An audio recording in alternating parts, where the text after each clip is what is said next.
আসসালামু আলাইকুম। প্রিয় মাতৃভূমি, প্রিয় বাংলাদেশ। আসলে নিজের দেশ নিয়ে কিছু সময় গর্ব হয়, কিছু সময় নিজেকে পরিচয় দিতে লজ্জা লাগে। কিছু কিছু নরপিশাচের জন্য দুনিয়াটা দিন দিন নিকৃষ্ট হয়ে যাচ্ছে। আজ রামিসা, কাল আসিয়া, কাল অমুক, কাল তমুক, কত প্রাণ ঝরলে বাংলাদেশের আইন সর্বোচ্চ শাস্তি জনসম্মুখে ক্রসফায়ার কিংবা খোলা মাঠে ফাঁসির মঞ্চে ফাঁসি দিয়ে এরাই কার্যকর হবে। কবে বাংলাদেশের মানুষের ভিতরে শান্তি ফিরে আসবে? কবে? দুনিয়াটা দিন দিন অসুস্থ হয়ে যাচ্ছে।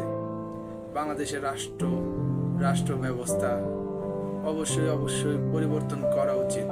আইন আছে, আইনের কোনো সুস্থ পরিচালনা নেই।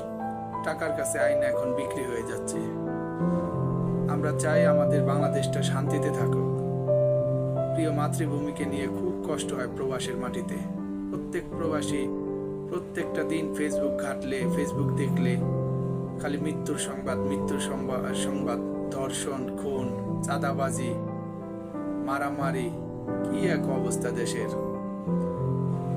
তো সরকারের কাছে একটাই অনুরোধ থাকবে, আমাদের মাতৃভূমিকে অবশ্যই আইন দ্বারা পরিবর্তন করুন। আইন আছে এবং আইনের সুষ্ঠু পরিচালনা করুন, দয়া করে প্লিজ।